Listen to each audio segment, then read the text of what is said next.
Welcome to Spirit Switchboard. I'm your host, Kerrilynn Shellhorn, and you are listening to us live on the United Public Radio Network and the UFO Paranormal Radio Network, 105.3 in the Gulf Coast and 107.7 FM in beautiful New Orleans.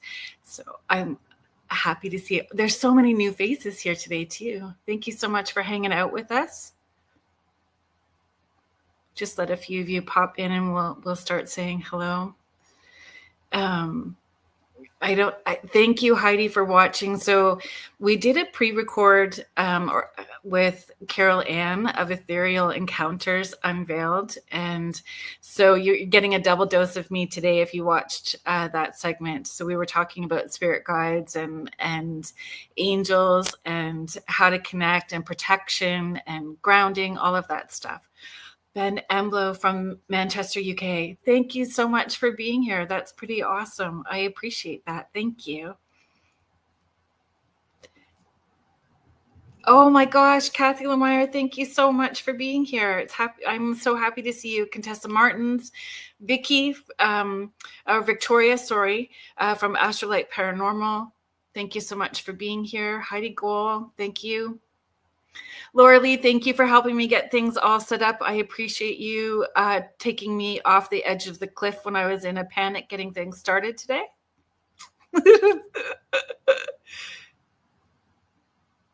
My squirrel brain went sideways. So I would not say that I'm a YouTuber, but there is a YouTube channel, Ben.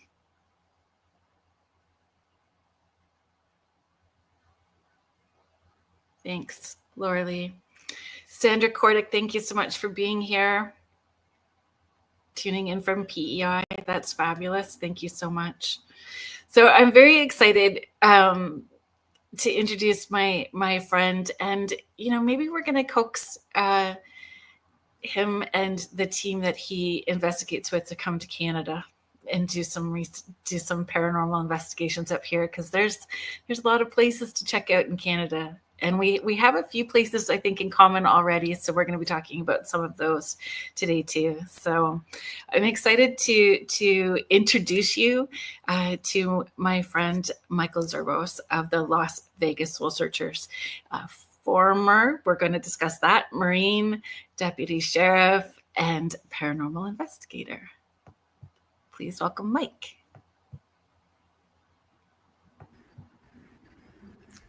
How you guys doing? How you doing? Good. Nice to be here with you. Yeah, thank you. I was really excited.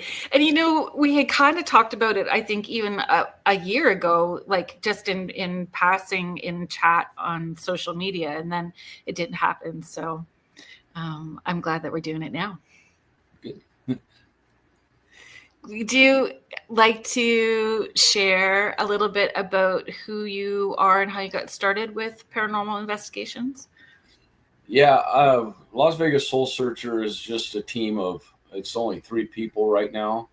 And it's Kellie Lee and Jeff Fry and myself. And we just got Jeff back. He was on hiatus for over a year and we couldn't get in touch with him and everything. And he was going through some issues. So I'd like to welcome Jeff back to the team. We've been brilliant. The other day, so we got Jeff back, and he's like our Aaron. He's the comedic. Oh, I love that. Yeah. So I started paranormal investigating once I retired. I mean, I've always been a skeptic about the paranormal. My son grew up watching shows about the paranormal, and I'd sit there and watch them with him, and I would, they're over. I would, in my mind, because I didn't want to ruin my son's enjoyment of the shows, but I'd sit there and say, oh, come on, man, that's an overreaction and stuff. And then people, because I worked in the jails and the prisons, and Right. some people in the jail I work say this unit's haunted and this is what happened to us, and I tell them, oh, you're full of it and all this other stuff. So once I retired, a friend of mine was already doing the paranormal stuff, and I decided I'd want to try to see myself what it was all about, since I've been watching it all these years. And I went out with him and had my first experience with him, and then that just triggered me to want to find out more and more and more. Unexpected, the experience just happened unexpectedly, and then okay, so that's how it started for me. I've been with a few teams, and I started my own team once I came to Vegas, and it was really just myself. And then I hooked up with Kellie. Yeah. Kellie's got a story of her own, and then so at the behest of a friend of mine, I was Z-Dog Paranormal, so that was my original idea, my original team name. But a friend of ours, Janice Oberding, she's big into the paranormal here in Vegas, and she writes many books. She suggested that we change the name. She goes, the Las Vegas sign isn't copyrighted. You can use the heck out of it. She goes, I suggest you do something with the Las Vegas. So right. we did some research, found some team names that were already being used, and we came up with Las Vegas Soul Searcher and found nobody was using it. Yeah. So we took it as our own, and so that's how we became the Las Vegas Soul Searchers. And you can see my emblem right here. Yeah, it's great. And I love the name. And it's hard coming up with a name. It's hard coming up with a name that feels right. And you guys do have a YouTube channel underneath that name as well too, and you have some videos up as well. Yeah, my videos, I don't do like videos like production videos. I just do videos of evidence I get, and I throw my evidence out there, and I let the audience determine what they think it is and stuff. I'll explain the situation, how it came to be, and then everybody's free to make their own opinions. I'm not big into production because I'm an old guy and I'm not really technical. Yes, I feel that. But at the same time, you're showing the clips that are important, and it's not about the clickbait, right? It's not about creating all the razzle dazzle to, I don't know. Sometimes it's smoke and mirrors, right? Like, but you're just showing what you're getting, and what I'm getting. And that's I was thinking about there was one with the EVPs. There's so many places that I want to go with this today, right? Because you post on your personal page, so I don't know if you do a whole lot in other places. I didn't scroll through, I'm really sorry, through the Las Vegas Soul Searchers as well too, but you drive around on your own through the cemeteries. You go to cemeteries quite a bit. I love going to the cemeteries. I love being at the cemeteries. It's my jive. I did a talk at a Paracon last year about investigating at cemeteries. I'm doing one again this summer. So talk to me about the cemeteries. Like, I think it's a great way to vet out future paranormal teammates as well too, right? It's a great place to try people out to see if they're going to work well with you. But yeah, I like exploring cemeteries, like and I try to find some famous graves. I'm in the area, and then I go to the old cemeteries and actually do investigations in the old cemeteries. I even do investigations in the newer cemeteries, and you believe I get a lot of good stuff from the cemeteries, so it's very interesting. So yeah, I like cemeteries. I even did the pet cemetery here. I don't know if you saw that video. I didn't, but I'm gonna make sure that I do now. Watch my video on Stony the elephant. The whole situation was very sad, and this pet cemetery is just right around the corner from my house, and he's buried there. He was a performer. He started life out in Oregon Zoo, and then somebody bought him, and he became a performer at the Luxor. And then the last year of his life was just pure hell. But that's sad. And people have said they've seen him roaming the cemetery here. And so I went there and I did this video just on the story of Stony. Right. And then a week later, my oldest boy and Kellie and we went out to the cemetery at night because it's open and you can go out there and just do what you need to do. And I did an investigation on Stony's grave, and I actually got a pretty good video of some possible evidence. And, so that's interesting. My son was standing there at Stony's grave, and his EMF detector starts going crazy. And it's in the middle of the night. It's winter time. It's cold outside. But once that thing starts going crazy, the temperature dropped even colder. And he's going, man, it's really cold right here. Really, really cold right here. And when I came home, I had my body cam on. And when I came home, I reviewed the footage, and I had this mist. Same time the EMF detector goes off, this mist kind of crosses the screen. There's one part where light shines, but that's a car light out in the street right there. But if you look, there's a mist that crosses the screen. And I stilled the shot and I sent it to Kellie, and she sent it back with like an outline of an elephant's head. And then I'm looking at it and I'm going, yeah, that could be it. It looked like, the head was up like this with the trunk and the tusk. So I don't know. I'm just saying what Kellie saw, but my son saw a face too. But yeah, so it was kind of crazy. But the videos are on. So we'll have to look it up. I grew up down the road from a pet cemetery. Okay. Yeah, but we didn't have elephants or anything like that. It's like Northern Ontario, so it was like dogs, cats, and that kind of pet stuff. But it was a pet cemetery. But it was enough. Like the cemetery stuff has definitely been a big part of where I'm pulled, and it's great. Like you can wander around during the day and get a feel for where you may want to go for places that are open, and we're talking about places that you're allowed to go to at nighttime. Yeah. So we're not talking about trespassing or anything like that. No. But yeah, there's actually some famous people that have their pets buried here. And if you walk into the lobby, they got pictures of everybody that's got a pet there, like Nicolas Cage, Snoop Dogg. Oh, and there's even a reporter here from Las Vegas.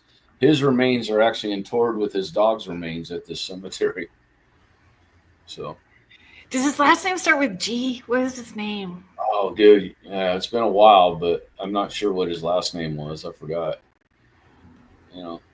Like unalived by somebody? Because there is like a reporter that, anyway, we could be going sideways, but maybe that's an investigative. There's a story to that guy. Kathy is just sharing, I prefer the raw video versus production video. Oh, hi, Cindy Waghorn. Thank you for being here.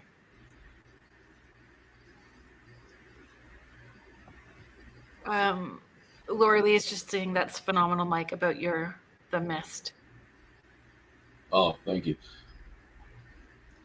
How does your background in being, a retired deputy sheriff, having your Marine background, how does that influence paranormal investigations?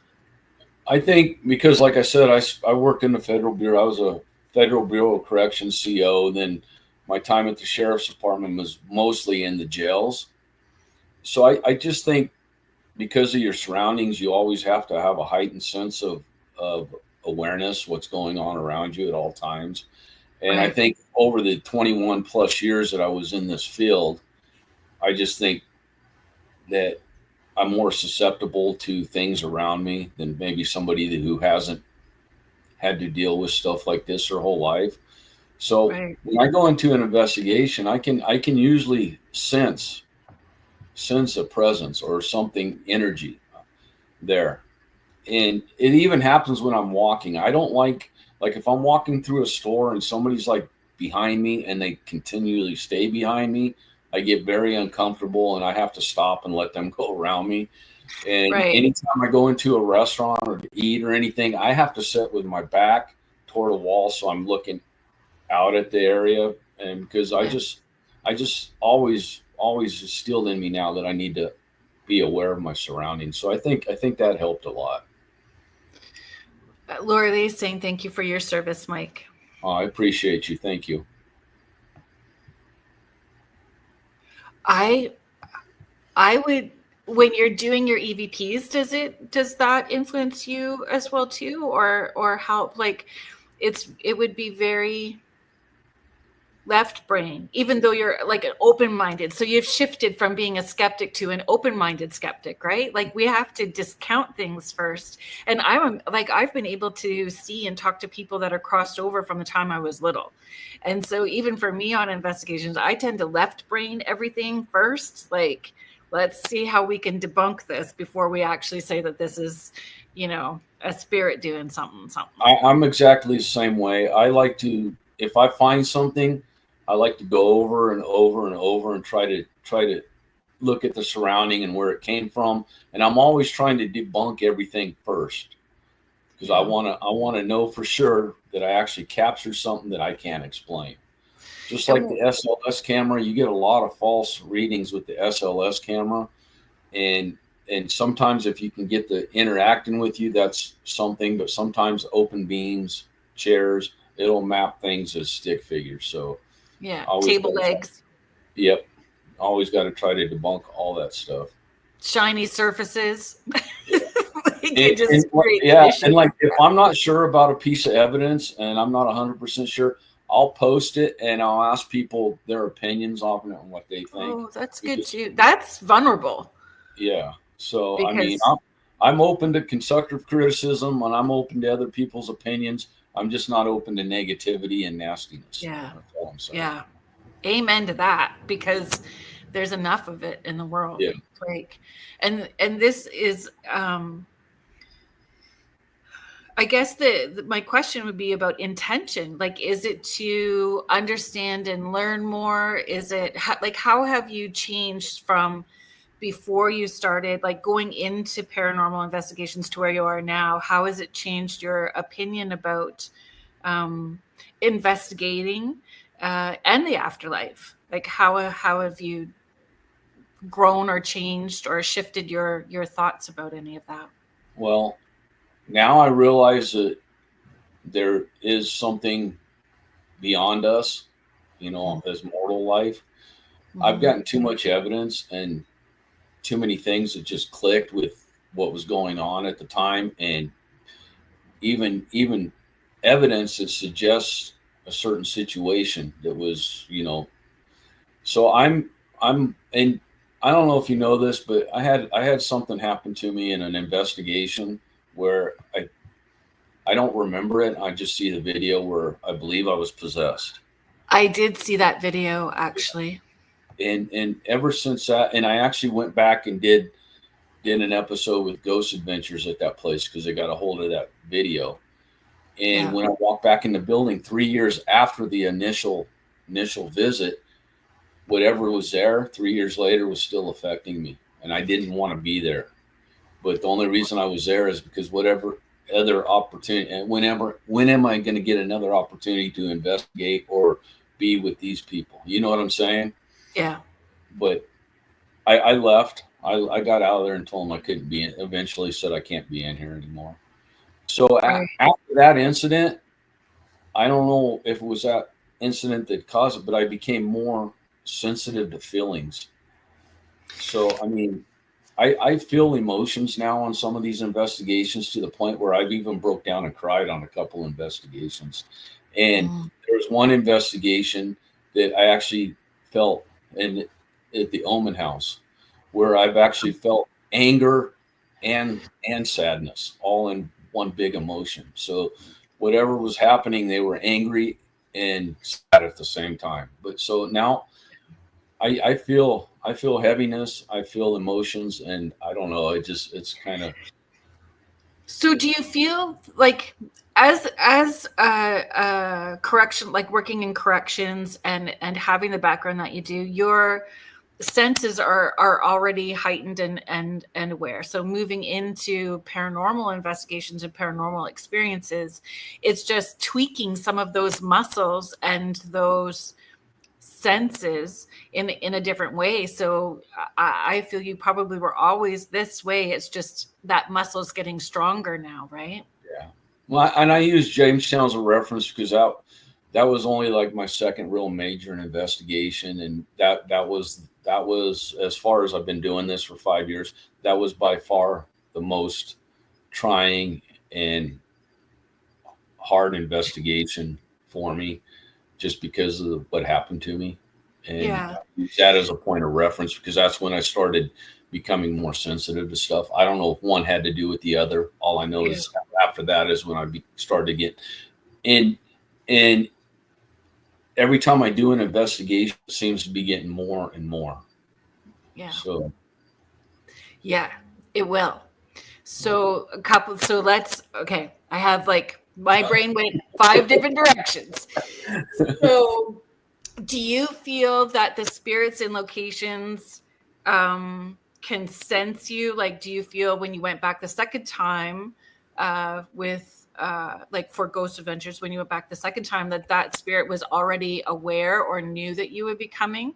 I believe it was the same one, and it knew who I was, and it affected me to the point where I did, because I was newer back then, so I opened myself up more to what happened to me. Where when I went back the second time, I was kind of more standoffish, and I didn't open myself up completely to let it do what it did to me last time. Right. So I think it recognized me because there's people that I've been in there with that don't have any effect at all on them. Well, that was my second question. Do you feel that spirits are drawn to certain people for a reason? Like, why do you feel it was drawn to you? I don't know. I mean, all I can say is I grew up in the area where this place is, 20 miles down the road, where I went to high school and stuff. And I've been up in this area most of my life since I was a sophomore in high school.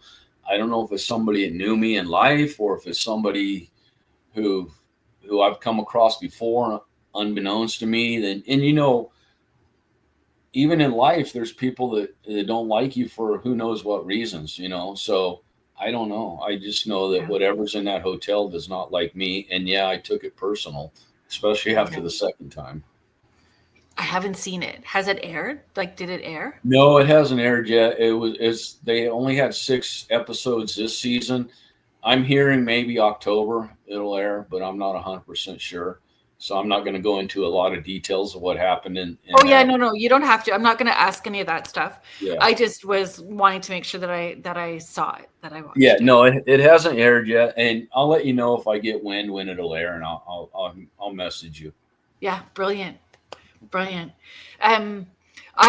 So my connection with them is I was at the Oman house shortly after they did their investigation there, like a couple of days or the next week. Like it was like right close to each other when they did their investigation at the Oman house.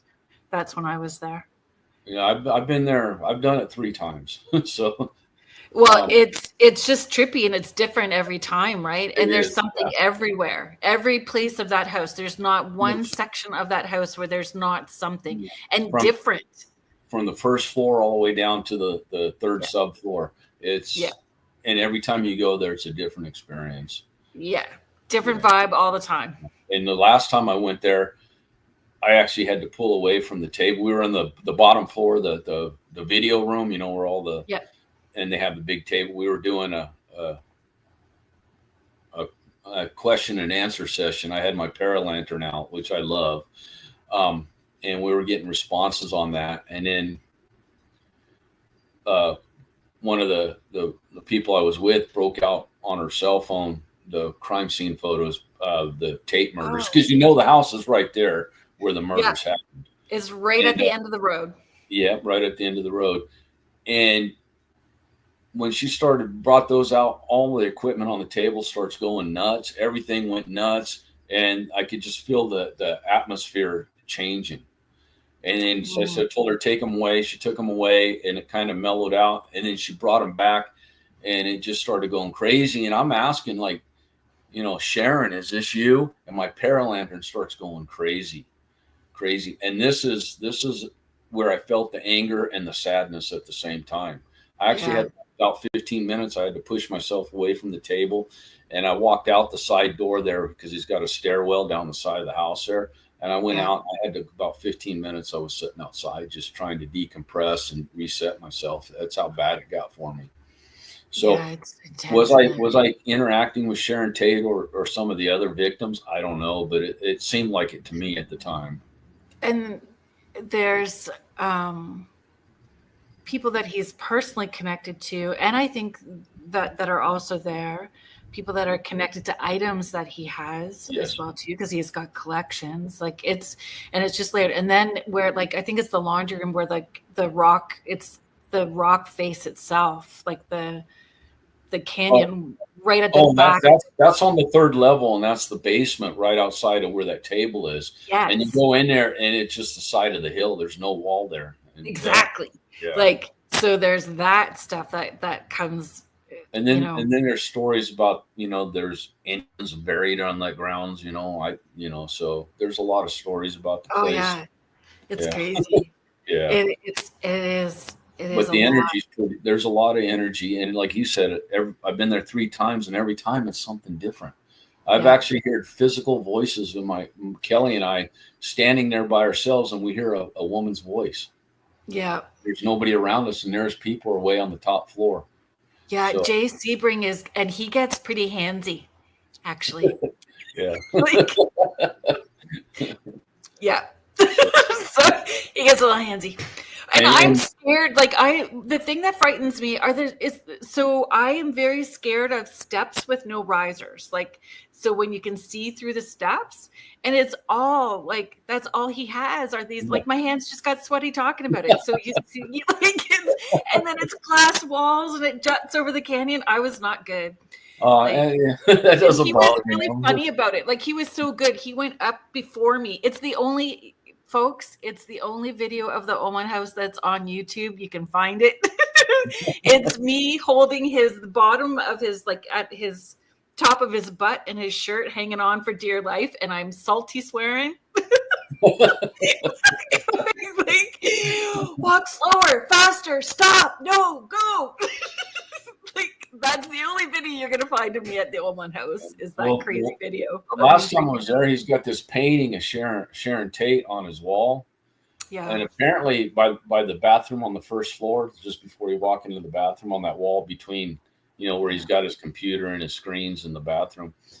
And apparently I didn't realize it, but I walked over there and apparently I just stood motionless for like 15 minutes in front of that mirror, and they're all talking to me and I didn't respond. And Kellie says she even walked over and jumped in front of me. I didn't blink. I didn't flinch or anything. I was just engrossed into that picture, not aware of anything going on around me. So that was wild. So did they, like, I get that it was unnerving, but I would have made sure that I got it. Did they get it on film and did they ask you questions? Because maybe you started scrying and that portal opening up for her to connect. I don't think they got on film because David was in the kitchen cooking them all pizza, and I think they were all focused on the pizza. He does that, eh? Like he was cooking. It was 11 o'clock at night, and we were having because he's cooking.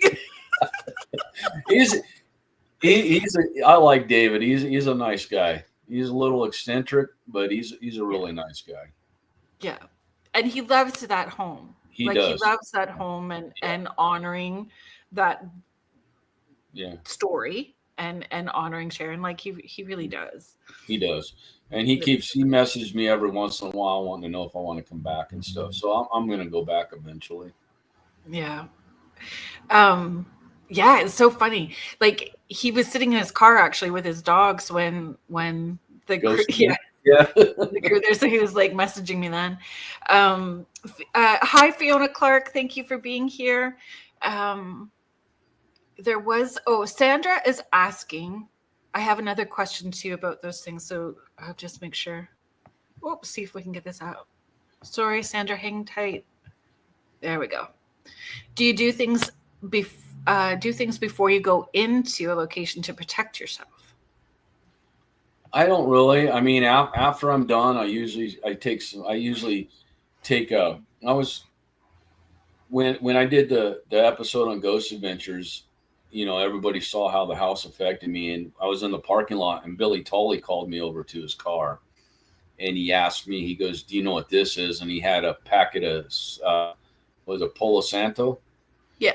And he goes, I'm going to show you how to use this. He goes, I think you need it right now. So, he lit it and it started smoking, and he started waving it over me. And he goes, I want you to start forcefully saying that you do not give him permission to use my body, as, I don't give you permission to follow me. And he says, say it forcefully. And I did all this.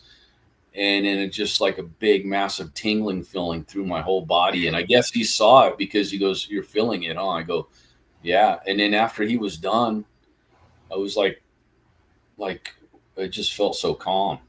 Good. Out about the house. So if I feel like that after an investigation, he gave me some, and I bought some. So I'll cleanse myself with that. And anytime I go into an investigation, I always have my anointing oil, I have my rosary, and I have my holy water on with me. And after the Jamestown thing, I went down and I don't know if you can see it, but I got the tattoo of St. Michael tattooed on my arm. Oh, yeah. A little bit more protection. Because at Jamestown. But depending on the location, there's some spirits that don't like tattoos, and they let you know, too, like that they're not keen about the tattoos. But I've never had a problem, and I'm loaded with them, so I've never had a problem with, that feeling. But, maybe some of the feelings I am feeling are because of the tattoos. I don't know. But it's a line of questioning too, right? Yeah. You can ask them those sort of questions. I'm probably doing that. Matter of fact, thank you. You're welcome. I'm nosy. Like I will ask all kinds of questions, right? Like I just, My thought about protecting ourselves before we go into an investigation is, I feel that could prevent us from having an experience. Like even though we need to have the evidence, like we're looking for evidence, but personal experiences matter. Like we're looking for a personal experience too. And if we arm up that way, we could be preventing from those experiences happening. Exactly. And I'm glad you said it, because that's what was going on in here, but I just didn't verbalize it. Yeah, because you don't want to close yourself off to any experiences beforehand, because there are precautions you can take after the fact, but you don't want to close yourself off to the possibility of interacting with anything while you're actually doing it. So and setting your intentions before you go in, right? Like you're allowed to touch me, you can use my energy, giving them the rules and boundaries, because we really are in their space and we don't know what's gonna and I was at the Washoe Club, and I was telling, they got this one room at the Washoe Club. They got this entity in there, or spirit or whatever, that they call Mr. Scratch, because people have been scratching that room. So I was in that room and I opened myself up and I said, you can scratch me. I give you permission to scratch me. Do what you do to all these people that come into this room. And the only thing I got in there was a little itching on my neck. But we went downstairs, and I don't know what started the conversation, but Kellie goes, lift up your shirt. So I lift up the back of my shirt, and she starts freaking out. And I had 3 scratches going down my back. And she starts going, I'm like, I'm freaking out because she's freaking out. But I didn't feel it.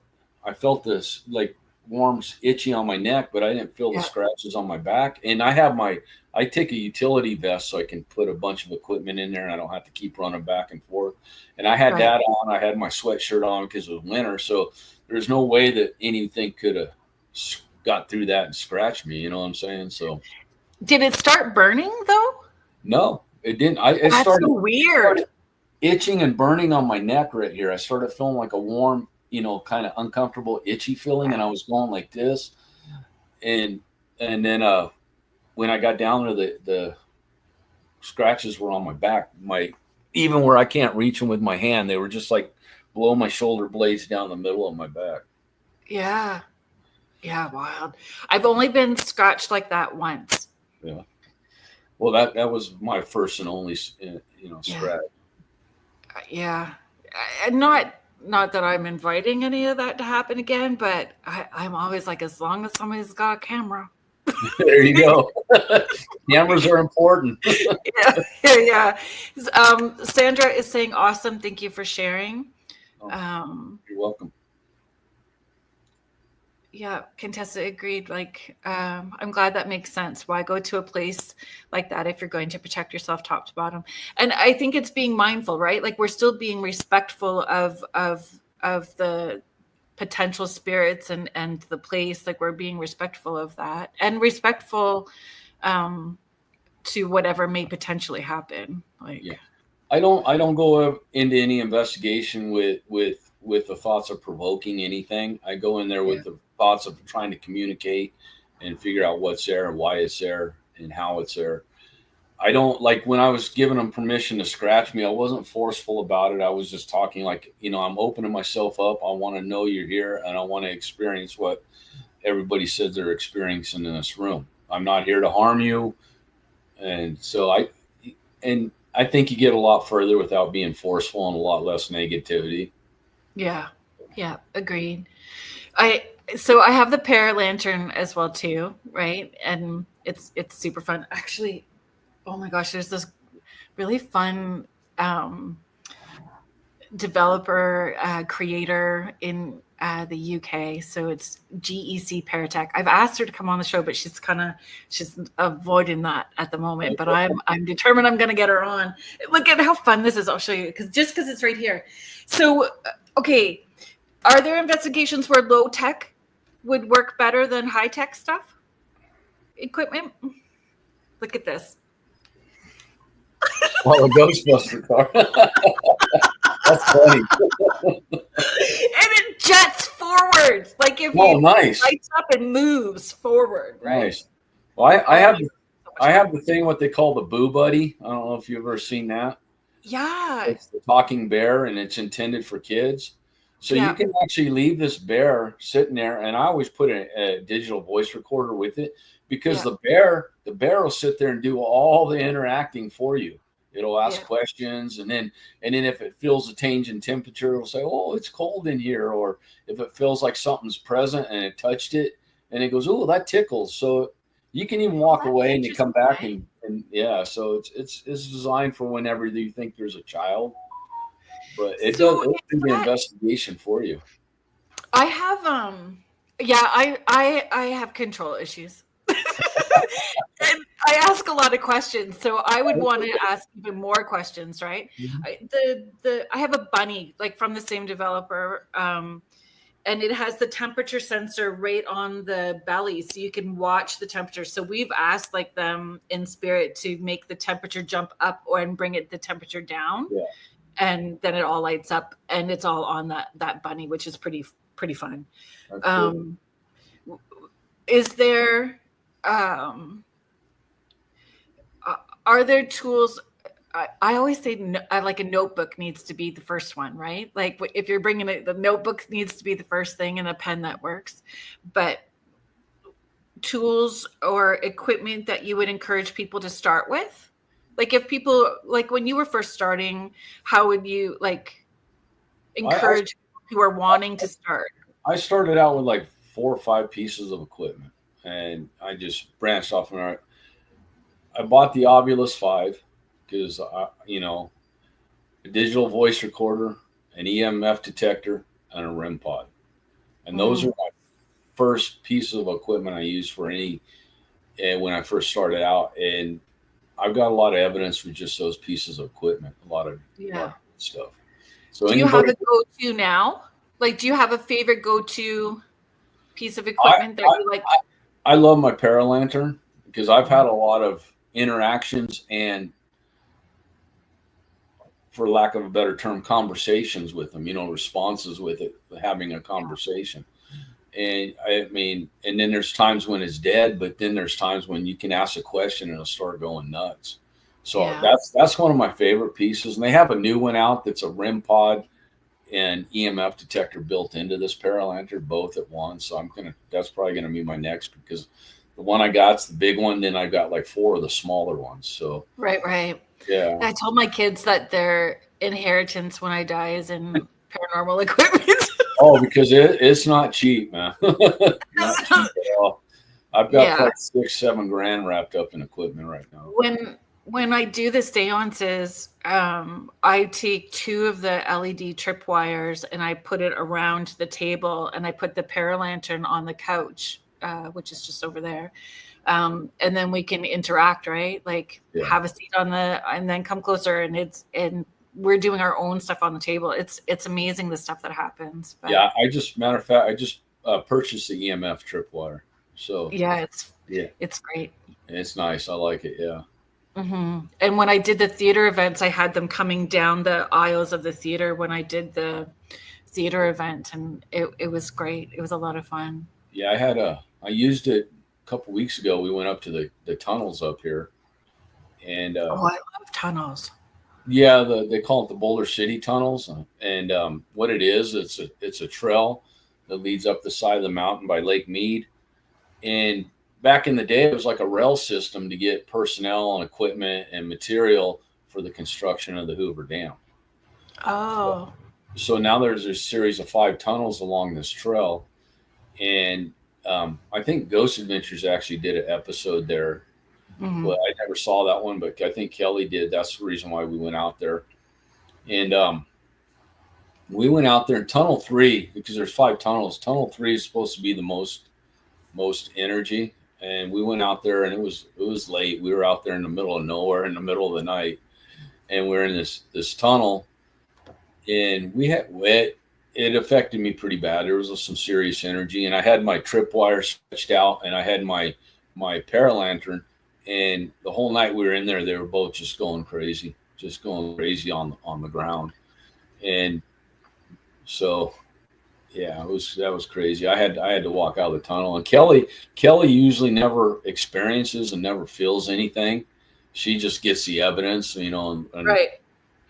But that tunnel had her feeling it, and I told her, I go, if you're feeling it right now, can you imagine what it's doing to me right now? And it's good to have somebody that balances everything out, right? Yeah. Kellie's she's my scaredy cat. And she just worries about everything, but it keeps it interesting. I love Kellie. Oh, I'm the snack person. Like, what kind of snacks are we bringing? How long are we going to be? Are we bringing snacks? I can go the whole night on an investigation without eating anything, so I don't have that problem. Oh, well, I think I'm gonna. It sounds like I'm going to be justifying. I don't know. Working as a medium, it makes me really hungry. Like, I can have a Baconator after with the fries and not even think twice about it. Like, I'm starving. I don't really eat fast food anymore. I got really big after I retired, so I've lost 20 pounds. I can't even eat a whole one anymore, because then my body, I start to sound like. I sound like a chain smoker, like a really heavy chain smoker. I've got that voice after I eat like a Baconator, so I can have a couple bites, but it grounds me. It's soul food for sure. Well, it is. If you watch the Jamestown video, I was 324 pounds in that video. Really, eh? Yeah, I had a big long beard, and my hair was longer than it was now. I just looked like a big fat biker dude in that video. So I've lost like 120 pounds since then. Good for you. Do you feel good? Yeah, I feel good. I mean, I've gained a couple pounds back, so I'm trying to regulate everything and get everything dialed in. But yeah, I feel a lot better. Because you have this lovely partner taking care of you. Oh, yeah. Yeah, I just got married a little over a year ago. Yeah. Yes. I was single for 17 years. Yes. Well, congratulations. It's been exciting watching that journey with you guys. You're so stinking cute, the 2 of you. She does take good care of me. So yeah. Okay. Paranormal investigation. Actually, what I'm gonna do before we get back into it is I'm gonna do our station ID. So we need to do our station ID. We're gonna get station ID out of the way, and then we're going to get back into paranormal conversations. Yes. So I'm going to do our station ID. So thank you so much, everybody. If you are just tuning in, thank you for being here. You are listening to Spirit Switchboard, and I'm your host, Kerrilynn, and you are listening to us live on the United Public Radio Network and the UFO Paranormal Radio Network, 105.3 in the Gulf Coast and 107.7 FM in beautiful New Orleans. If you are enjoying us, thank you. And please consider liking, subscribing, and sharing. Thank you so very much. And you can find all of the shows with UPRN on uprntalkradio.com. There is a show for everybody. We've got something for everyone. And my dear friend, Laura Lee Potvin, and fellow co-host here, has her show on Mondays, which is the Angel Rock. And we have a show together on Thursdays, Laura Lee and I, at 7 p.m. called Beneath the Hollow Moon. So you can tune into that. My guest today is Michael Zervos from the Las Vegas Soul Searchers. So thank you for being here. I made it back. Perfect timing. I can go far. Listen, you guys are all talking about drinks in the chat right now. Well, I'm drinking a ghost. Oh, so Laura Lee's drinking, it's called Fairy Floss. What is it called? Candy Floss? Is it an energy drink, Laura Lee? I'm scared to drink those. Yeah, this one's an energy drink. This is a iced tea lemonade, and it's Ghost. Oh my God, that's funny. Yeah, no, I'm scared to drink any of that stuff. I'm scared you only to drink. live once. Oh, well. When I'm gone, you guys can try to communicate with me. Do you have a word, a code word? Have you told your family or your kids the code word? No, I don't have any code word. Oh yeah, I made a code word with my friends and with my kids. Okay. So cool. when I'm gone, this is the word so that you know that it's me. That's what we did. Anyway. Are there places that you will not investigate?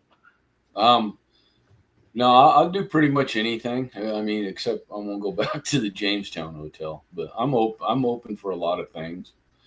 One of my things is I'd like to go to the Skinwalker Ranch. I'd like to go check that out. I've been up to Mount Wilson Ranch during the day, and that's up there outside of Pioche. And there's places I've done I've had higher expectations for that were really non-productive, like the Winchester Mystery House in California. I was wanting to go in there because and it was really inactive. We had a seance downstairs before we started, and that had a couple results, but it still didn't produce a lot. So, do you think it was just an off night? Well, I think it was a production through I believe the Spirit Realm Network, and I think there was a lot of people there, and I think I'm a firm believer less is better when you're doing an investigation, because I think sometimes too many people can just be overwhelming to everybody, and probably even the spirits or the energy. Right? Yeah. I feel they don't always want to be the entertainment monkey for people. Yeah, especially in large groups where there's just a whole bunch of stuff going on all at once. So where do they go, right? Like if you've got 30, 40, 50 people spread out throughout a location and there's 3 known spirits, are you wanting how are you trying to divide them up? I know I get frustrated. I can only imagine what it's doing to them. You know what I mean? Right? Yeah. No, they're no thanks. Yeah. Finding their corner, lighting their cigarette and watching everybody acting crazy. Yeah, I'm a firm believer less is more. So I have my 3 group. I don't really have any intentions in expanding my group because I'm happy with here. And we always have, there's a few couples we invite when we go along, and I'm okay with that. Anything under 10 I'm okay with. Mm-hmm. And as well as I do, places like the Ullman House, if you get too many people in there, it's just it's not going to be productive at all. I didn't have a group. It was which was good. Victoria is of Astrolight Paranormal is just saying that she agrees. Michelle Wilfong as well too. Michelle Wilfong has a fabulous TikTok, My Haunted Apartment. So she posts videos of things that happen in her. I believe I'm friends with her on Facebook and her TikTok. Yeah. I believe she's, I'd like to do her apartment though. I've watched her videos. So yeah, I like the investigator apartment. Yeah. Super fun. Yeah. I think I take 10 to the Ireland house. I think I top it up at 10, and then I think it's intention too. Like when you're doing it that big, it's just about experience. It's not about research. Exactly. And so you have to be open-minded. And if it's going to frustrate you, that's where I cherry pick, right? Like, okay, so I know this is just going to be about experiences, so I can't get rigid with how things are unfolding. Right? We just have to have some fun. And if it's research, then keeping it very tight. Bucket list. Do you have a bucket list of places? The top of my bucket list right now is Gettysburg, the battlefield. I really want to get back to Pennsylvania and just investigate everything about that, just because of the carnage and everything that's happened there. You know what I mean? That's my number one on my bucket list. Right. And there's a couple places like the Jerome Hotel in Arizona I'd like to get to. So, but after that, I'm pretty much open to anything. Me too. I don't know if I have a real bucket list. And the places that are less traveled, less investigated, less known, I think interests me as well too. Michelle's saying she would love to have you. We'll have to make it happen one day, Michelle. I've not been to Gettysburg. I've been in Old Town San Diego, like the Whaley House. I've been to Old Town San Diego, but way before I started investigating. So I was stationed down there at Camp Pendleton for a long time. Oh, okay. Yeah. I divorced military. But what's interesting about all of that, you maintain friends. Like the friends that I made during that time period, we're still friends with. Oh yeah, matter of fact, I went across country about 5 years ago, and on the way home, we stopped in Oklahoma, Oklahoma City, and just out of the blue, I'm getting text messages from my old lieutenant. He's going, "Hey, how long are you in Oklahoma for?" And I said, "Oh, we're just passing through." He goes, "You think you can, if you want, I'd love to have you come down here." And I haven't seen him for 30 years. Wow. He's going, "I'm like 2 hours outside the city." And I said, "You know what?" I told my son, because I was my oldest son, I said, "Let's just take a trip. Let's just take a detour, go down there." So I went down to his house, and he put us up for the night and made us breakfast, and we reminisced and hung out in his man cave and with all his Marine Corps stuff. And Nice. First time I've seen him in 30 years. So yeah, there is a connection, and I'm still in communication with a lot of my old military friends. Okay. Question that I have is about reputation. How important is reputation to investigations and to, what you bring to the table as well too? I just want to be real with my stuff. That's why I don't do anything like production. Like I'll do videos and talk about where I'm at and stuff, but I don't, as far as my evidence, I just put the evidence out there. I don't want the reputation of everybody's saying, it's fake, look at his reaction and look at this and look at that. Yeah. I just throw it out there, and as well as I do, everybody's going to have their opinions on everything. And social media, it's not always positive. And I don't care about that. I've never cared what people thought about me. This is for me. And if you're interested, it's for you. If you're not interested, you don't have to comment. Scroll by. Yeah. So intention would affect, or intention would influence reputation. Like what I feel it would. Like Yeah, I think would affect it or influence it. I think if you're just going there like for clicks and stuff, and then you're faking stuff, and you're just in there for profit, I should say.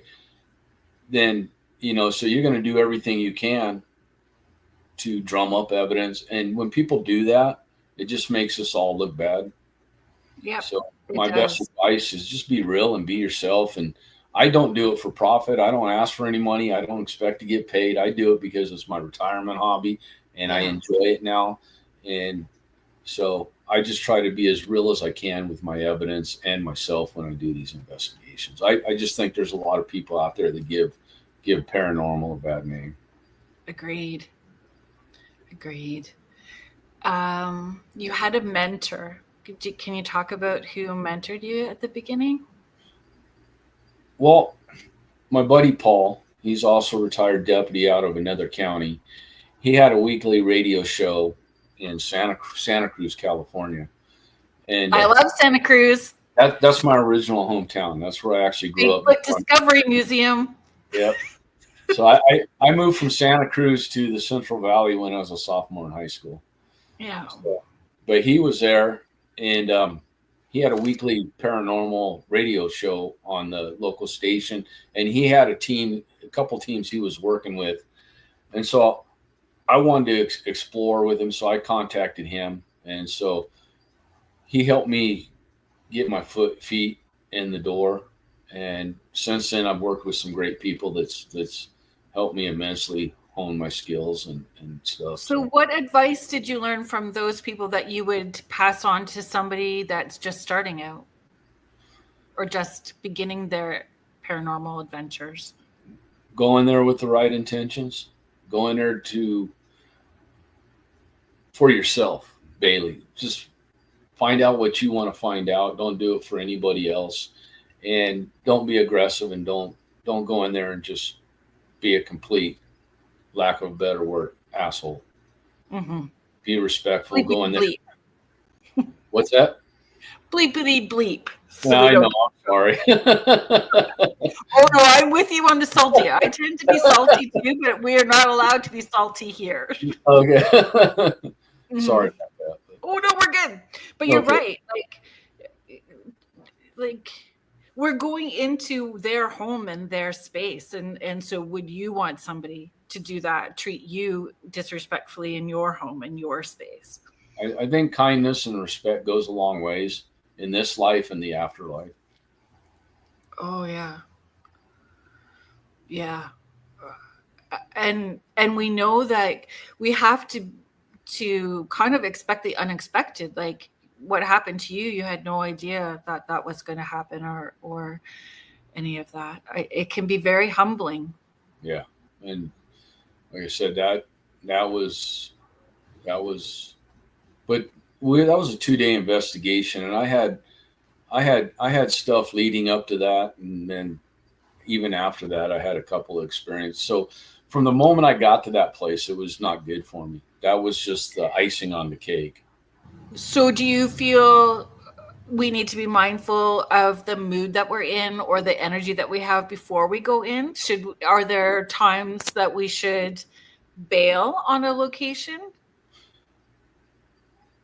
I think anything, if you go into this location and you start feeling angry and you want to hurt somebody, yeah, it's time to leave. But I think your mindset and when you go in is very important. You don't want to go in there with an attitude. You don't want to go in there being angry. You don't want to go in there yelling. You just want to be in there, and you want to be relaxed. You want the whole environment to be kind of a relaxed environment, because I don't like chaos, and they probably don't like chaos. You know what I mean?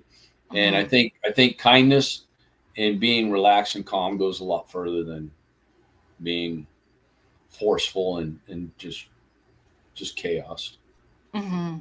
So I think asking different questions too. Like I always think they must get tired being asked the same questions especially if it's a location that's investigated a lot repeatedly. Like asking different questions, coming up with different train of thought. Yeah, and I still have questions for myself. Like, okay, am I just communicating with residual energy that's still left here from the point in time that they were here, or am I actually communicating with the spirit of this individual? Is it energy or is it spirit? You know what I mean? Because I've been thinking about this a lot. Like, I can be talking to, let's just go Elvis, because I'm in Vegas. I have. so I have. We'll talk about it later. If I can get into the Westgate Hotel, the old International where he had his residency, and I go in there and communicate with Elvis, am I just communicating with the residual energy of Elvis when he was here? And I could go back to Graceland and then communicate him when he was at the energy that he left at Graceland. So can I be in two different areas and like contact him here at this point in time when he was here at this point in time, also be in contact with him when he was here at this point in time, energy or you know what I'm saying? So these things cross my mind all the time, like, can I communicate in two different areas with the same individual, just the energy they left at any particular spot at that time? Yeah. When I connected with him, it was in Canada. It wasn't even down there. So Mish is saying, how would you know the difference? And then she's teasing and said, isn't he still alive? Yeah, that's what they say. I mean, he'd be like 90 years old now. But I did not like Graceland. I burst out crying. The energy was just so intense of the people that were there. I didn't necessarily feel him there at all. Yeah. I went before I started doing the paranormal stuff, so I wasn't in that mindset when I toured it and stuff. So I wasn't there looking for that stuff. It didn't even cross my mind. I was just there for the nostalgia. The tour. Yeah, me too. And I couldn't handle it. I had to walk out. Like I was, and you know how they rope you, like you can only go the one direction. You got to go through. And you can't go upstairs. You can't go upstairs. Yeah, I went the opposite way. I was like, "Excuse me, move. Excuse me, move." I went right back out, and I was like, "No, you got to move. I'm going the other way," because it was just too much. And go back to the question that how do you know? You don't really know. You don't know. You can ask questions like at the Washoe Club. I was trying to communicate with one person specifically, and do I think I communicated with her? Yes. And if you want to know, it was Debbie Constantino. I don't know if you're familiar with the Constantinos and their whole story. Very tragic. My friend who had us change our name and use this was friends with the Constantinos. She's actually traveled across country with them on paranormal investigations, and she's the one that introduced them to Zack. And so I visited her grave in Reno just before we did the day of the Washoe Club during the day, and I got a couple responses on my obulus that I thought was pretty relevant to the whole case, if you're familiar with the case. Mm-hmm. And then when I went back up there, I swear, when I was getting responses, and I believe it was Debbie. I got the asking questions with the paralantern, and questions specifically geared toward her, and it was getting responses. And then I got an EVP. Kellie asked something about, is Mark here or something like that, and I got an EVP, and it's just Kellie and I in this room got an EVP of a female voice that said Mark. And then right after that, I asked a couple more questions, and I got an EVP of a male voice saying Mike. So and that's one of the areas. Actually, it was so heavy and intense that I actually started crying, tears and everything. Yeah, it was, all of that was super tragic. When Elvis came through, he said things specifically about what that person was that I was with had in their purse. Oh, wow. That was connected to him at the time. So, yeah, it's super interesting. At the seances, we've had Whitney Houston come through. And when I asked what her daughter's name was, you heard it clear as day through the SB11, Bobby, Yeah, Christina. yeah. Oh, really? Both Bobby, Christina. It was like super crazy. Oh. That was at the seances. So, I mean, when you get those sort of very intelligent responses, it's something. And then when you have other equipment at the same time, it gives it a little bit more potentially we got something happening here. Right? Yeah, just like at this hotel room here in Vegas, we investigated where two semi well-known people died in the same room 4 months apart. So we did an investigation, and I put my mini paralanterns in the closet, one on each side, and they just both of them started going nuts simultaneously, just going crazy on each side of this closet. And I took my SLS camera in there, and on each side of the closet, I was getting figures, and they were actually, we were asking questions like reach out and touch me, and it like appeared to want to reach out and touch me. So they were kind of interacting with us. So just the point that I have the lanterns going off, plus I have these, and it appears they're interacting, tells me that, you know, I had some good evidence there. Yeah.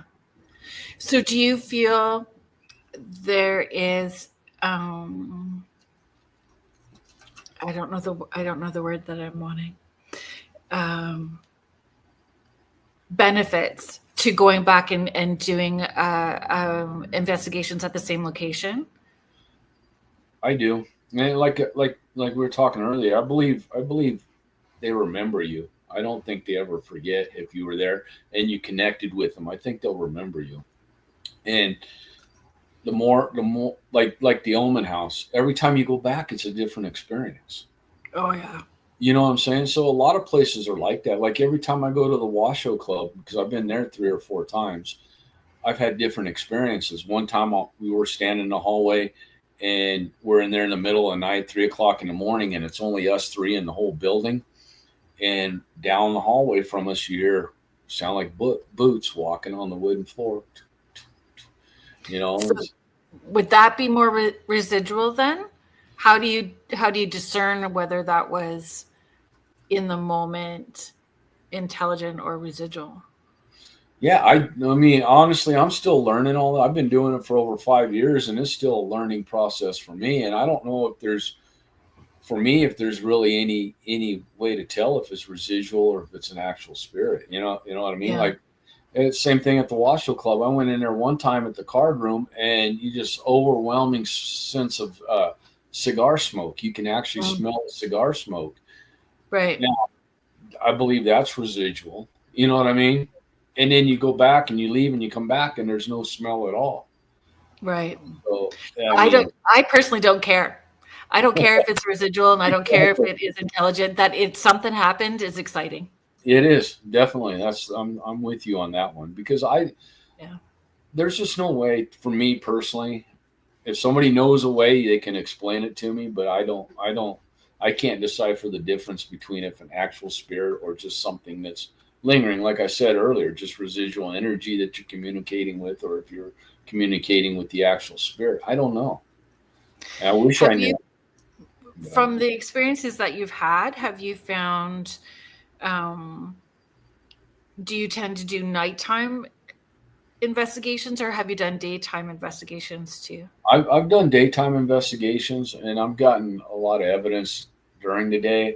I prefer later at night, because the environment's more calm and peaceful, and I think all the night vision stuff makes it more interesting, and it heightens the the stuff you get. Versus like, are you going to actually physically see? I mean, what's your chances of actually seeing maybe a shadow figure in the daytime versus the nighttime? You know what I mean? So I think at night for us, I think your sense of alertness is just more at night when it's calm and dark than it is during the day. And it is for me. And that's why I prefer the nighttime stuff. I just prefer being in the dark. So in the dark, does that not send Kellie, your scaredy cat team member, a little bit? I mean, she's the trigger object then.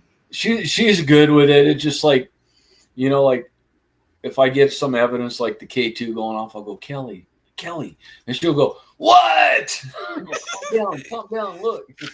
And so, I mean, but I mean, and like that time, she was videotaping that instance right there. And then she got an orb flying away from my K2. So, she's a good paranormal investigator. She likes it. She's just a little antsy and nervous sometimes. And there's big chunks of investigating that are boring. Mm-hmm. I tell everybody it's because it's like everything else. People want instant gratification on everything in life nowadays. Right. I tell people ghost hunting is like going fishing. You can sit there all day and do your best, and you can walk away empty-handed, or you can sit there and be patient and go through everything and do different things.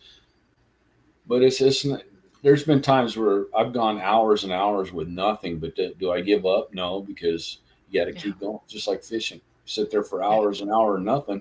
It's just going to be that instance when you hook the big one, So yeah, that's why snacks are important. Snacks. So bad. Anyway, yeah, snacks. There's large chunks that are and some locations though I don't know. I think that it's such an unknown, and I don't believe that we're going to get to know all the answers until we die. We can do this all we want, but we're never going to have any definitive answers. And a lot of the stuff what we do is, if you get the intelligent responses and you can't debunk them, then that's good evidence, and that's telling me that who else would know this stuff, right? I mean, coming from the afterlife. Yeah. But there's no way to ever know. I mean, what are you capturing on an EVP? What is your equipment telling you? And it's just, you got to, like I said, you just got to put the evidence out there and tell them what you feel about it, and let people make their own opinions on it, because you're never going to convince the skeptics, and you're never going to, so we're never. Understanding how and why the equipment works the way that it does. Yeah. So that you have that discernment and knowledge in order to debunk as well too, right? Like, understanding how it works and what influences the equipment. Yeah, just like the K2 meter, that's the first thing I go to when I'm in an area. And like I'd use it at the Omen house, and in that hallway, where the laundry room is on the second floor, that hallway where it's got the weird hallway at the end of it that goes there. Yeah. My K2 was going off in that one spot in that hallway, and I'm trying to figure out, is there electric? And I put it up to the electrical panel. I put it up to the thermostat, and they go quiet, and they come back into the middle of the hallway, and it started going nuts again. Put it by the washing machine, it would go quiet, and then I bring it back into one spot in the middle. And I spent like 20 minutes trying to debunk and trying to find out what was causing this, and everything I tried, it didn't explain why it was going off right there in this one spot. So weird, eh? Yeah. So what about portals? Have you had any experiences with locations that you've been? No, I haven't really delved into the portals. I mean, my first experience, I think we might have found one, which was a mirror.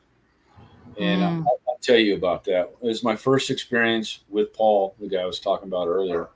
And it was the Clown Motel in Tonopah, Nevada. So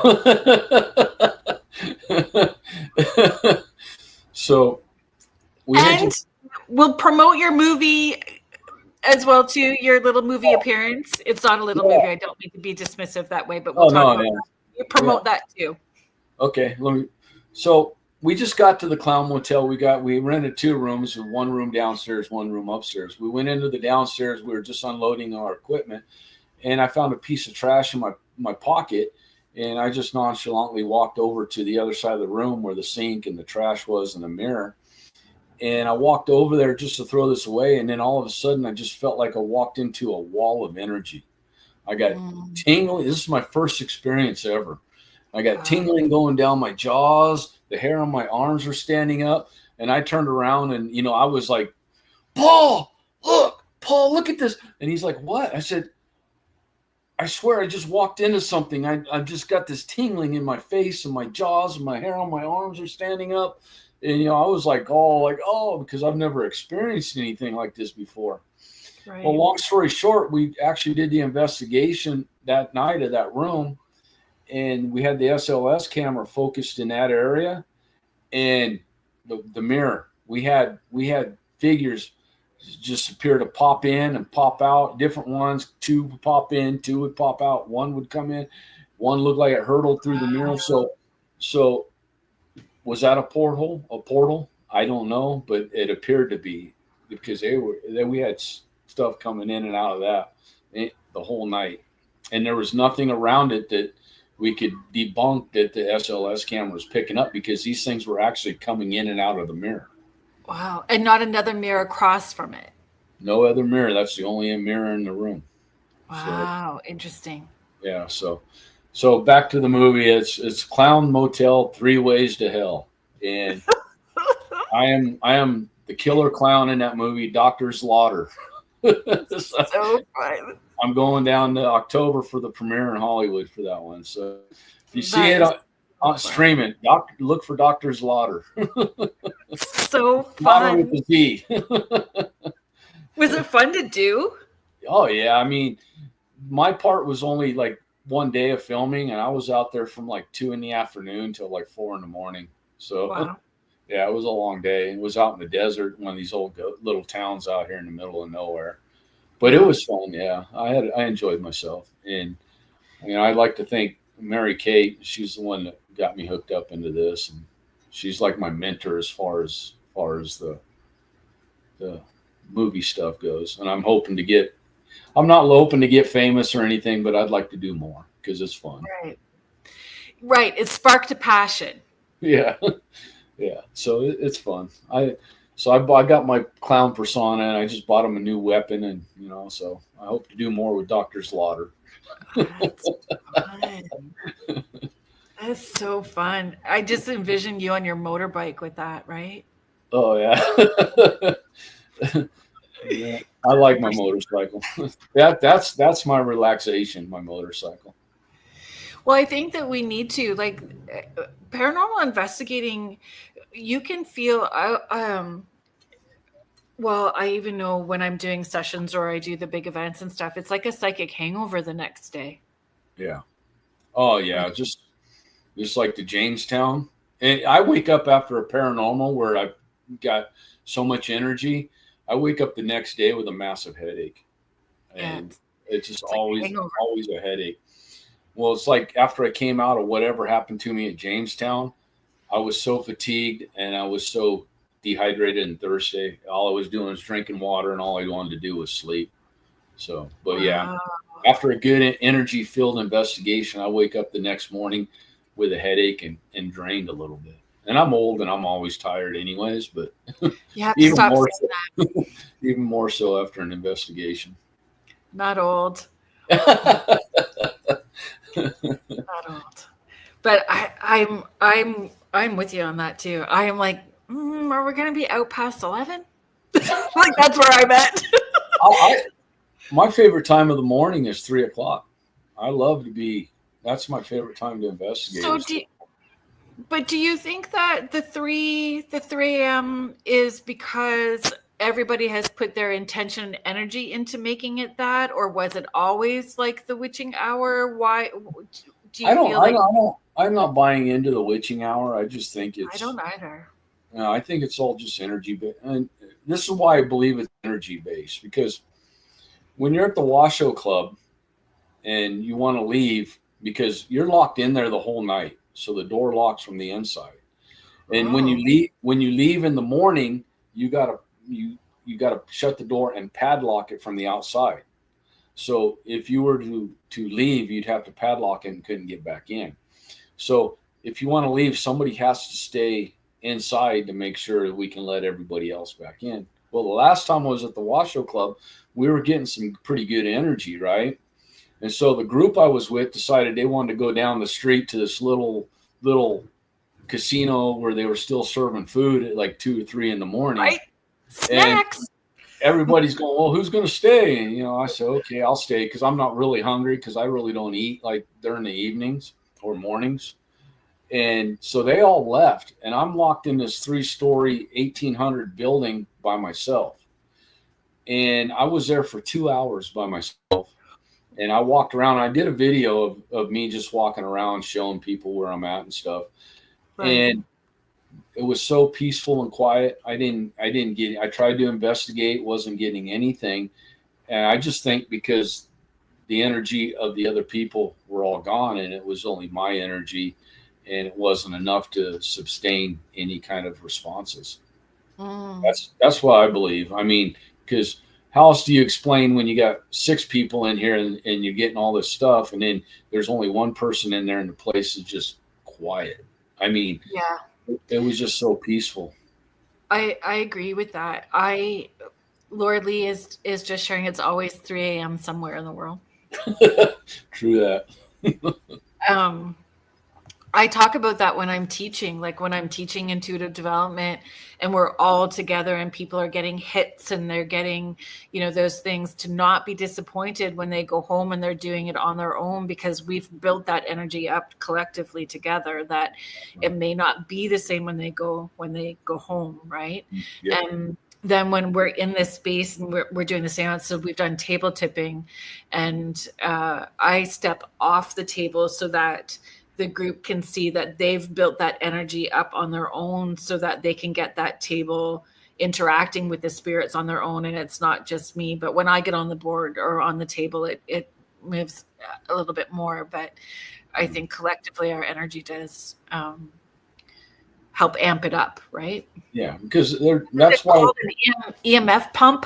I actually have a battery operated energy field. So you turn it on and it just generates. It's like a generator. It just generates energy, and it's designed to help keep them from using your equipment to draw the energy from and kill your equipment, because that happens all the time. Does it work? I've only tried it a few times, so I mean, I can't say it doesn't work, but I can say that I've never had a piece of equipment die while I'm using it. Interesting. That's interesting. Because they will use your equipment. They will use your equipment. I mean, fully charged, and next thing you know, it's dead. Yes. I just did I was going to do a life between lives, like a past life regression session with guests that I had here on Spirit Switchboard. And we were going to film it and show clips of it on a second show. And the battery it was a full battery. She saw it as well too. We turned it on, we started, and whoop, it died right away. Yeah. Like right away. And my friend Jody that does investigations with me at the cemeteries, there's one particular cemetery, we're on the edge of it, and everything, even our cell phones, whoop, whoop, whoop, everything was acting up immediately, and we hadn't even gone in. We were just at the edge, hadn't even gone through the gate, and everything went crazy. Well, I've had that happen too. I had my cell phone. It was been sitting in my car. We drove this area, and there was an old schoolhouse. So, and this was during the day. This was pre-investigation, walking around. And I walked into this old schoolhouse, and my battery on my phone was charged, right? So I start filming inside the schoolhouse, and I'm filming. We were there probably 20, 25 minutes. Walk out, and I go to look at my phone, and I'm only got 2 bars left on my phone, just from being fully charged. 20 minutes later, I've got 2 bars left. So. Yeah. And when you're in a place that has no electricity, there's like nothing around that should be able to drain. Just like the tunnel, there was no out in the middle of nowhere, no energy. And I had my camera on a pretty sturdy tripod. My camera is just a small one of them. And I walk past it. And whenever I walk past my cameras, I look at the power. That way I need to know if I need to plug it in or change the battery. And it was still over half full. Walk past it, go over there. A couple minutes later, Kellie starts going, "Hey, Mike." And I go, "What?" And she said, "Your camera just fell over." I'm going, "What?" So I walk over there. It's on the ground. I pick up the tripod, and I look at my camera. It's completely dead after just looking at it like not even a minute beforehand, and it was still over half full. So yeah, I believe they use that energy from the camera to push it over. Yeah, I agree. But that's a personal experience. That's still evidence. Yeah, no, yeah, it's definitely evidence. Yeah. Frustrating. So, yeah. But really frustrating, but it's still evidence. That's what we do it for, for things Yeah. like that. Yeah. That's when I start really talking out loud. Yeah. Yeah. Come on. Do you feel there's any? No, go ahead. I'm sorry. No. Do you have something? I say the one place I won't investigate is my own house. Oh. I don't want to know. Oh. I did try to communicate with my dead dog, but oh. Yeah, his ashes are right over here. I can help you with that. Yeah. We can do that another time, though. Yeah, definitely. I appreciate it. Yeah, I keep his ashes close to me. I had him for almost 17 years. Nope, shush. Don't say anything. If you want me to do my job, don't say anything. You got it. Shush with love. Okay. Yeah. Because if I'm going to do that, because I will, I always follow through with the things that I say that I'm going to do. So if I do that for you, then I don't want to. I completely understand. Thank you. Mm-hmm. Do you feel that there's any reasons that we shouldn't or share evidence publicly, or post evidence? Are there things that you feel we should keep to ourselves and maybe not make public for people? I think I've done a couple of personal investigations, for people who want to try to contact the loved ones. And if I get any evidence of any kind, and I'll ask them if they want me to make it public or if they just want to keep what we found for them.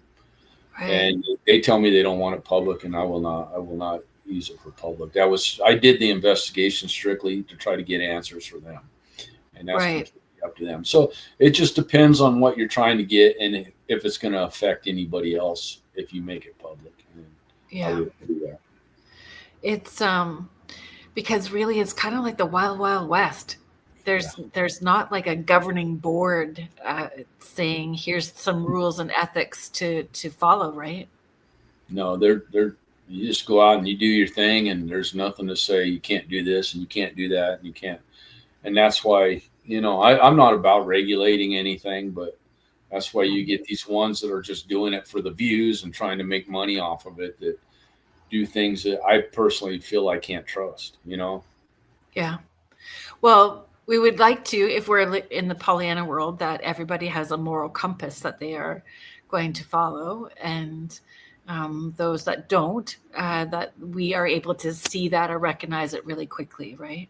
Oh yeah, I can watch some things and I'll make my own personal opinions on it. I won't make it known, but I'll this is BS or this is BS, and I won't try to harsh their gig on it or anything, because they're doing their thing, and whatever their thing is, it's not for me to, disc them on it or diss them on it or anything. So I can keep my opinions and say I think it's BS. But yeah.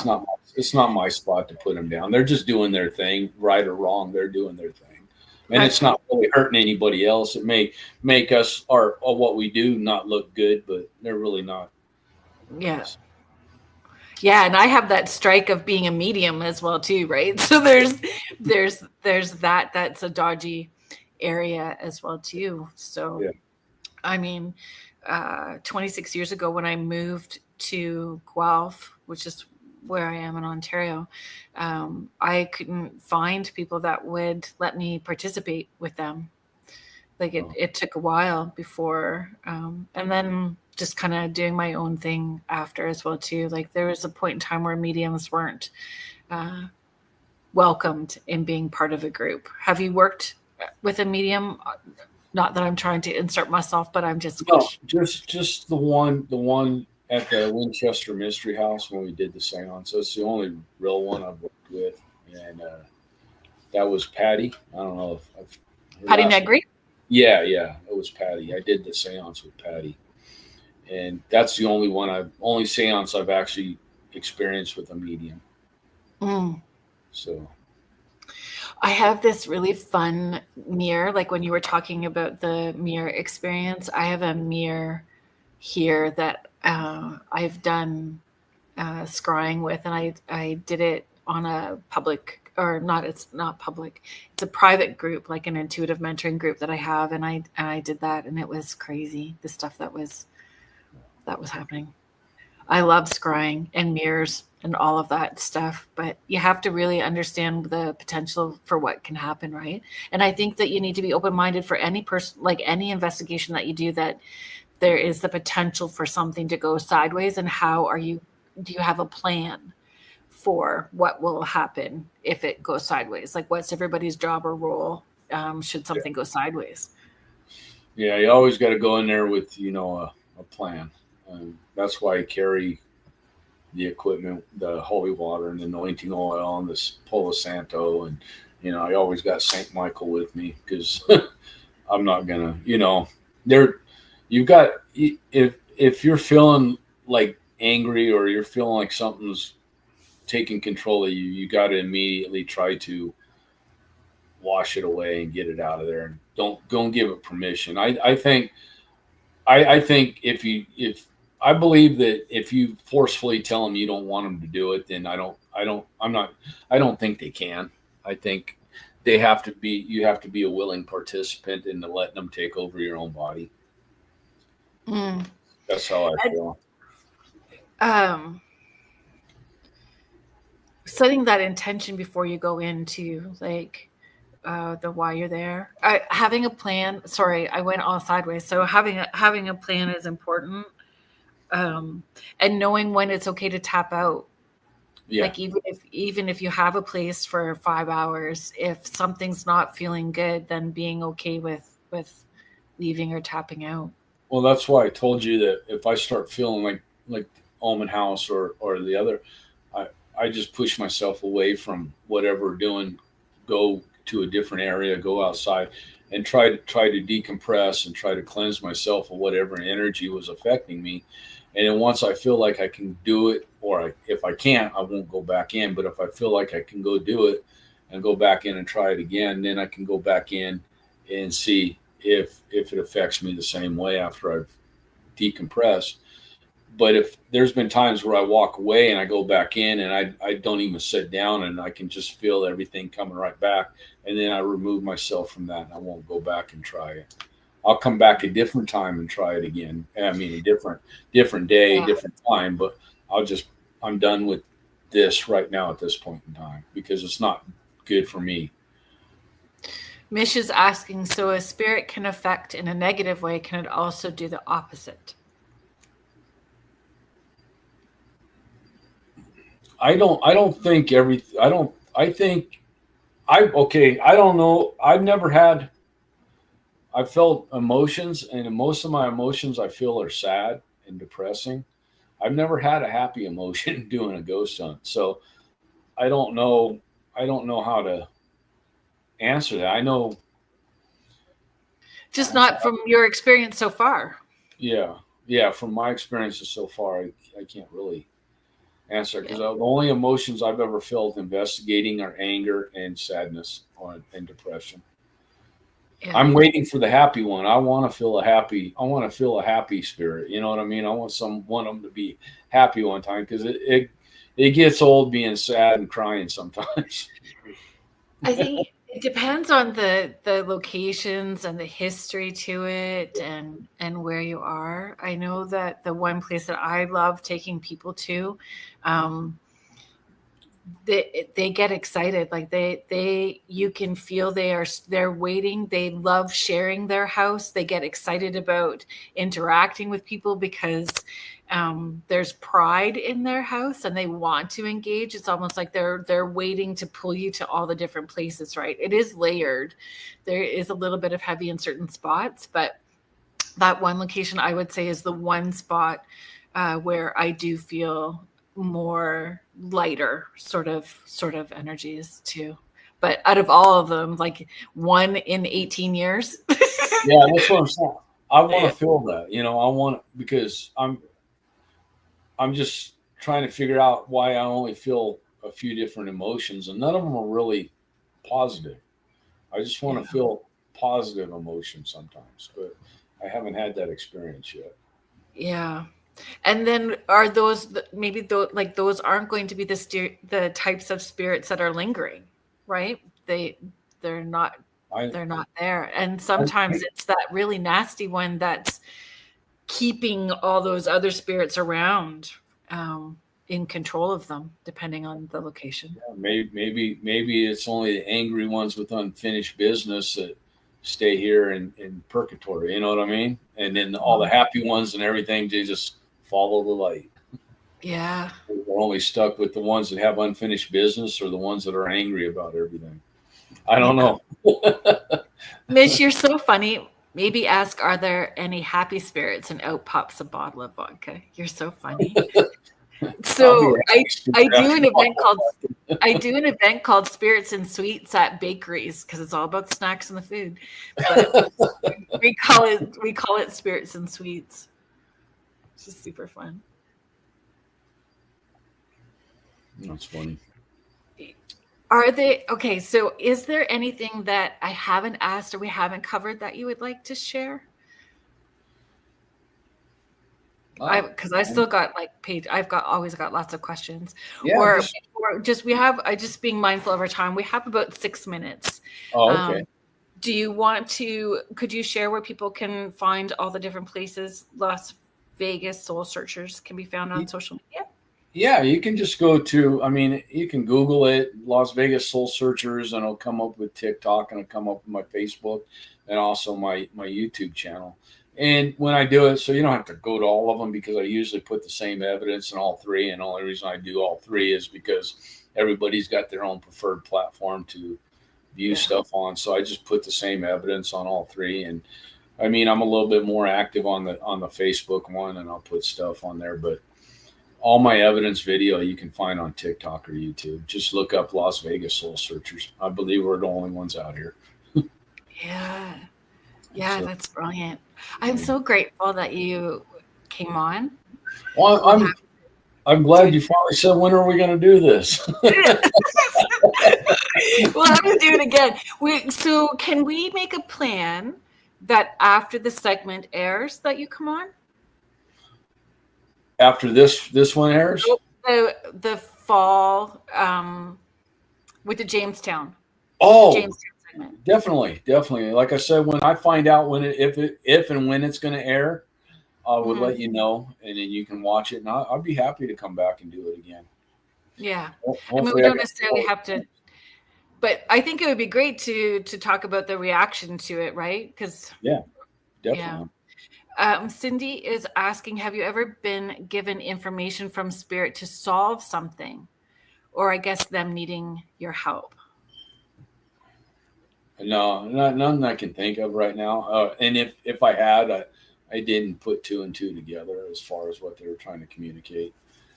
And like I said, I've been doing this for 5 years, so that in the big picture, I'm relatively still trying to feel my way and get get everything as far as what I experience in check, and trying to decipher all this stuff, because it's a lot to try to figure out.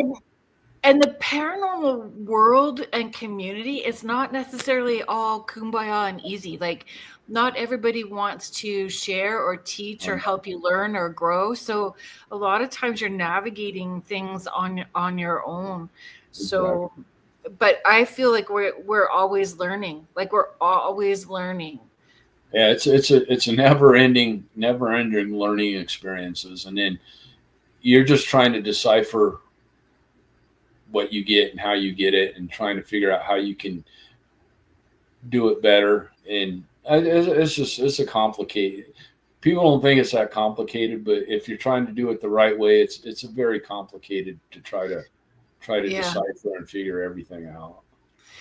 This is, I think, 5, 8, probably 7th or 8th year going to this one particular place. And I've told them that when I'm older, I want to be like the Walmart greeter for there. I want to be the one that tours people around and greets everybody at the door, because I just love this location so very much. But this is the first year where I've really, like, I asked them for a layout and I mapped all the places that we've had and written it out and have much more of a serious kind of approach to it.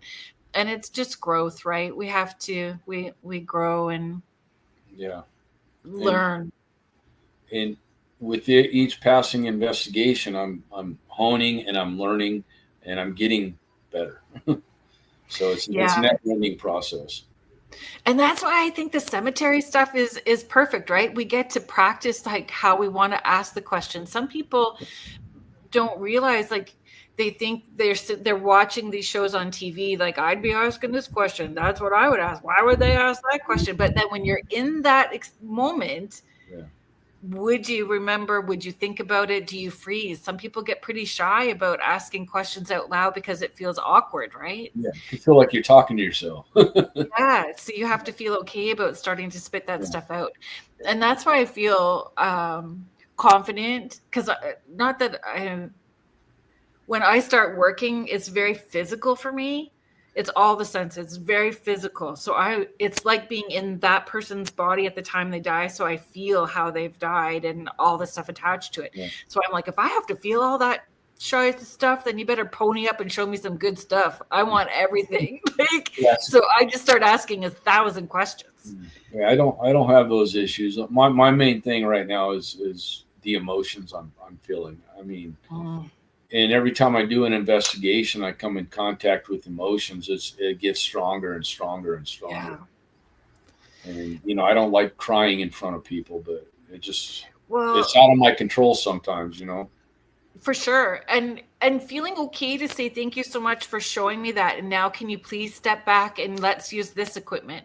So I think it gets more intense because you have to acknowledge that you're feeling it. And as soon as you do to them in spirit, then letting them know you're willing to do the dance, but let's do it this way. Direct them and see how that goes. Yeah. Like if you're getting responses on one piece of equipment, try to communicate with them. Say, I'm going to use this now. This is how this works. Try to talk to me or communicate with me on this one. And that happens all the time.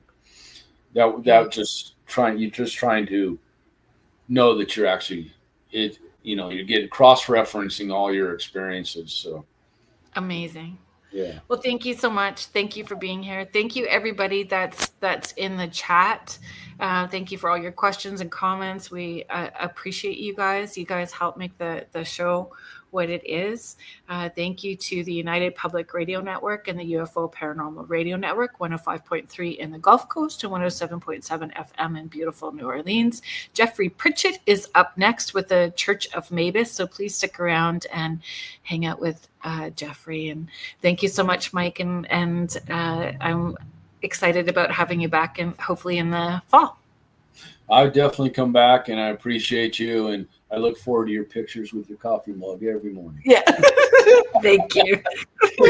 Good night, everybody.